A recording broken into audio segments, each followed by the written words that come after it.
한국의 석유 탐사는 1959년 처음 시작되었습니다. 당시 국립지질조사소가 전라남도 해남군 우항리 일대에서 첫 석유 탐사를 실시함으로써 한국의 산유국에 대한 꿈이 시작되었습니다. 우항리에서의 실패를 딛고 1964년부터 1977년까지 포항 인근에 대한 석유 탐사가 이어졌지만 아무런 성과 없이 실패했습니다. 1979년부터는 한국석유공사를 설립하고 본격적으로 석유 탐사를 시작했습니다.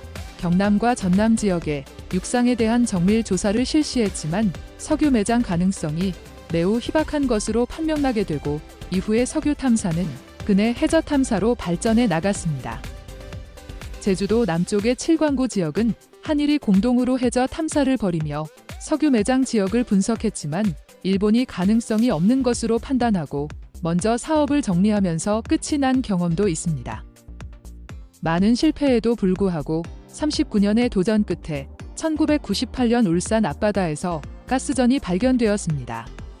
충분한 사업성 평가를 거치고 2004년부터 시추를 시작하게 되면서 한국은 전 세계 95번째로 산유국 반열에 합류하게 되었습니다.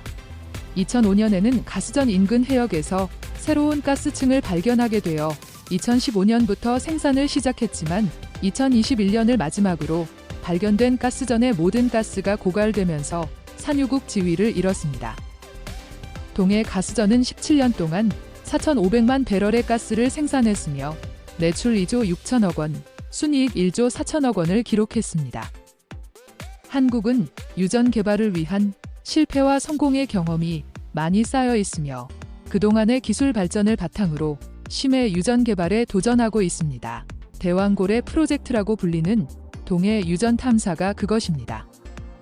지난 6월 3일 윤석열 대통령은 미국 액트지오사의 분석 내용을 바탕으로 동해 8광구와 6-1광구 일대에서 모두 7개의 유망 구조를 발견했다고 발표함으로써 새로운 석유 탐사의 시작을 알렸습니다.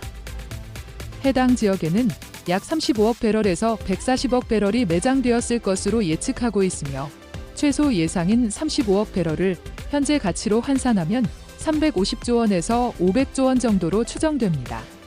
지난 4일 한국석유공사의 내부 소식통에 따르면 첫 시추 해역의 세부적 좌표가 확정되고 구체적인 시추 계획안을 마련한 것으로 알려지면서 탐사 시추가 초읽기에 들어간 것으로 보고 있습니다. 시추선은 웨스트 카펠라호가 결정되었으며 현재 동남아 해역에서 12월 10일 부산항으로 입항할 예정입니다.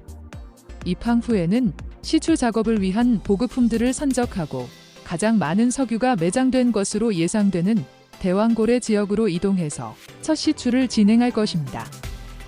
웨스트 카펠라호는 우리나라 삼성중공업이 건조하여 2008년 12월에 노르웨이 시드릴사에 인도한 심해 시추 작업을 위한 드릴십입니다.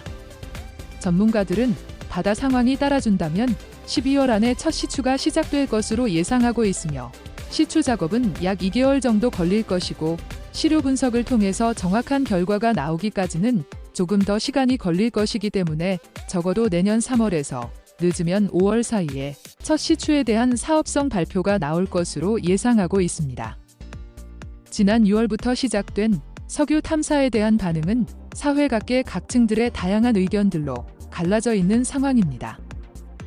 한국석유공사가 지난 15년간 석유 탐사 비용으로 이미 14조 원을 사용한 문제, 시추공을 한 곳 뚫는데 1,000억이 든다고 하니 향후 개발비에 대한 문제, 석유 탐사의 과정이나 분석에 대한 과학적 견해 차이, 그리고 환경 문제에 대한 정치권과 시민단체의 문제 제기까지 정말 다양한 부분에서 찬성과 반대의 의견들이 분분한 상황입니다.